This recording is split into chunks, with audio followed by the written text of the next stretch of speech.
देश की सच्चाई, सच छुपने नहीं देंगे। आज जो यादव जी ने कहा उससे मैं सहमत हूँ कि देश की हालत बहुत ख़राब है, नफरत फैलाई जा रही है और देश को बांटा जा रहा है। और ये हम सबके सामने ये लड़ाई है। देश को हमें एक साथ लाना है। एक बार फिर भाईचारा जो हमारा इतिहास है, हमारी हिस्ट्री है, उस पथ पर फिर से चलना है। मगर मैं फिर से दोहराना चाहता हूँ कि शरद यादव जी बीमार हुए, काफ़ी लंबे समय से बीमार थे और मैं बहुत खुश हूँ कि फाइटिंग फिट है और देखिए मुस्कुरा रहे हैं, तो ये मुझे बहुत अच्छा लगा। और फिर से इन्होंने मुझे राजनीति के बारे में बहुत सिखाया। एक दो घंटे मेरी एक बार इनके साथ मैं गाड़ी में बैठा, हमारा शायद आंध्रा में प्रोग्राम था, तो उसके बाद मैं 3 घंटे गाड़ी में शरद यादव जी के साथ था। और शरद यादव जी ने जो मुझे 3 घंटे में बताया हिंदुस्तान की राजनीति के बारे में, वो मैं कभी भूल ही नहीं सकता। तो इस प्रकार से थोड़ा सा कर सकते। क्या आपको लगता है कि आज के समय में सारे पुराने समाजवादी नेताओं को एक साथ लाने की जरूरत है? महंगाई बहुत बढ़ गई, 400 रुपए के ऊपर नींबू का रेट है, वेजिटेबल सारी 100 रुपए के ऊपर है। ट्वीट भी किया है।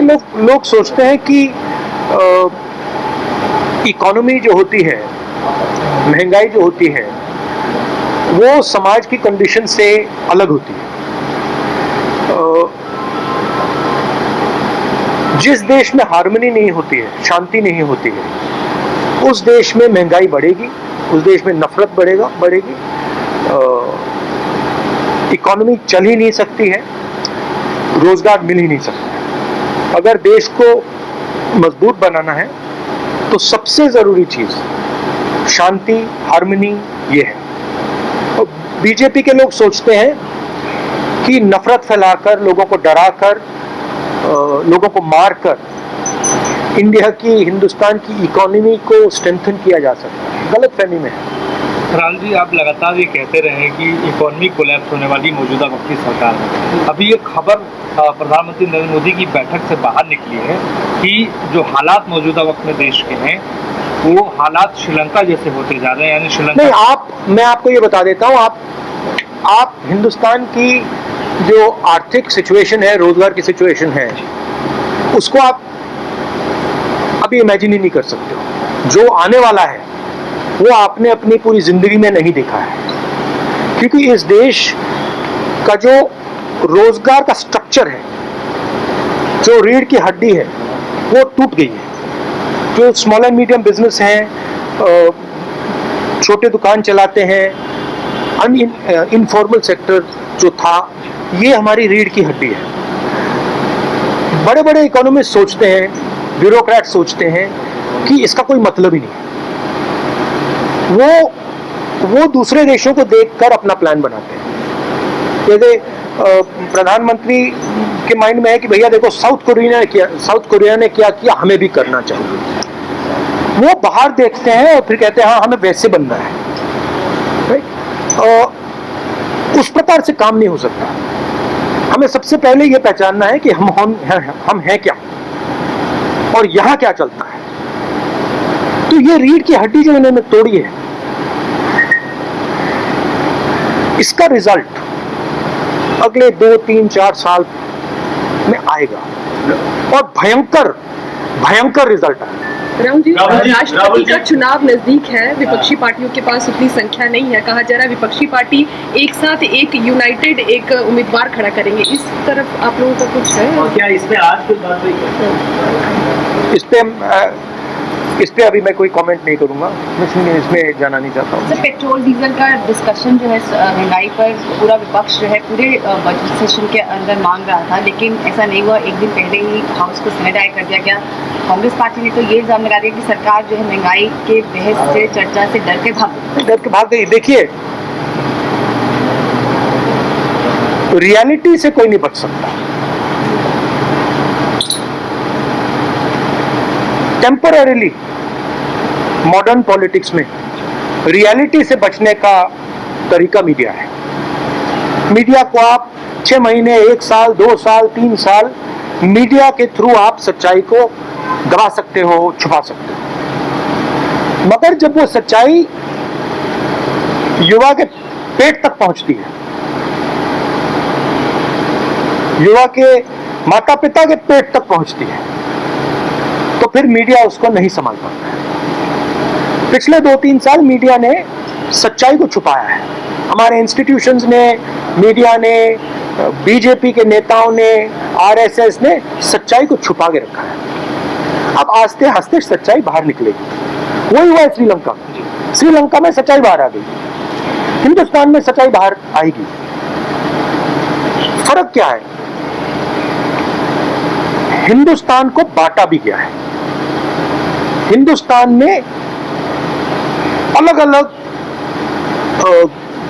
ग्रुप्स बना दिया। पहले एक देश हुआ करता था, अब अलग अलग देश के अंदर अलग अलग देश बना दिया है। एक इन लोगों का देश, दूसरा इन लोगों का देश, तीसरा इन लोगों का देश, और इन सबको एक दूसरे से लड़ाया जाता है। तो जब ये दर्द आएगा तो हिंसा आएगी। अभी मत मानो मेरी बात, अभी मत मानो, 2-3 साल रुक जाओ। सत्ता पक्ष ये कह रहा है कि ये जो इलेक्टोरल मैंडेट है वो एक तरह से उनको इस बात का मैंडेट देता है जो पॉलिसी सरकार लेके आ रही है, या petrol, diesel, LPG, electoral mandate क्यों नहीं विपक्ष के साथ है? क्या आप लोग देश की जनता को कन्विंस करने में नाकाम हैं? because there is 100% total domination of the instruments of communication of this country. Media is 100% controlled. CBI, ED, these institutions suppress the conversation. Other institutions block the conversation. Loud speaker सरकार के हाथ में है। पहले क्या होता था? लाउड स्पीकर सरकार के हाथ में होता था, ऑपोजिशन के हाथ में होता था, कभी समाजवादी के पास चला जाता था, कभी कांग्रेस के पास चला जाता था, कभी बीजेपी के पास, बीएसपी के पास। अब क्या है? अब लाउड स्पीकर किसी पार्टी के पास नहीं है, अब लाउड स्पीकर आरएसएस और बीजेपी के हाथ में। राहुल जी नहीं तो मेरा तो जवाब क्या है? जवाब यह है कि इस कंट्रोल को बाईपास कैसे किया जाए। और आप देखना, जब सच्चाई लोगों को पेट में लगेगी तो ये आपका जो एम्पलीफायर है, लाउड स्पीकर है, ये फेल हो जाएगा। राहुल जी आखिरी सवाल है। हाँ जी राहुल जी, अभी हाल में ही शरद यादव जी शामिल हुए थे आरजेडी में। तेजस्वी यादव ने कहा था कि विपक्ष की पार्टियों को एक साथ आना चाहिए। ठीक है, राष्ट्रपति चुनाव को लेकर अभी आप लोगों ने तय नहीं किया है, 24 का लोकसभा चुनाव बहुत दूर नहीं है। क्या विपक्ष की एकजुटता के लिए कोई प्लान है कांग्रेस के? विपक्ष को, बिल्कुल विपक्ष को जो भी आरएसएस और नरेंद्र मोदी जी के खिलाफ हैं, उन सबको एक साथ आना चाहिए। और किस प्रकार आना चाहिए, क्या फ्रेमवर्क होना चाहिए, इस पर चर्चा हो रही है और इसको डेवलप करने की जरूरत है। सर मेरा last question, Chinese state hacker जो है वो पावर ब्रिज जो लद्दाख में उसको टारगेट किया, उन्होंने वहाँ पर मूवमेंट फिर से देखी गई है। तो क्या कहते हैं कि चाइना के मुद्दे के ऊपर भी विपक्ष आ रहा था कि डिबेट डिस्कशन? नहीं, चाइना के मुद्दे पे डिबेट पार्लियामेंट में नहीं होगी।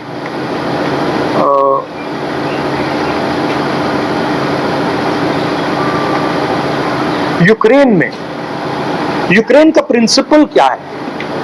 आपने सोचा यूक्रेन का प्रिंसिपल क्या है?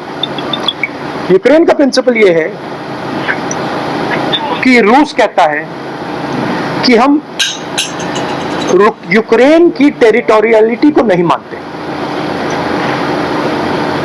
हम जो डोनबास रीजन है, लुगांस्क रीजन है, उसको हम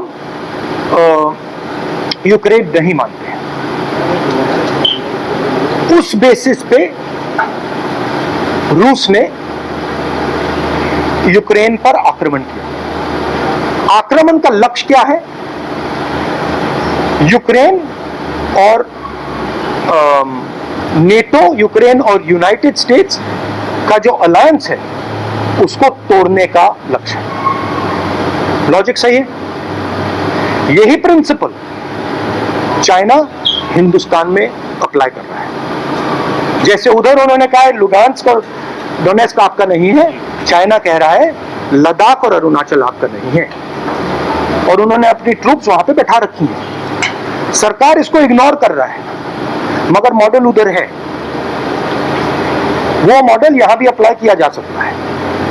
मगर सरकार रियलिटी को एक्सेप्ट नहीं कर रही है, और मैं सरकार से कह रहा हूं रियलिटी को एक्सेप्ट करो, क्योंकि अगर आपने रियलिटी को एक्सेप्ट नहीं किया और आपने प्रिपरेशन नहीं की तो जब मामला खराब होगा आप रिएक्ट नहीं कर पाओगे। Thank you. Thank you.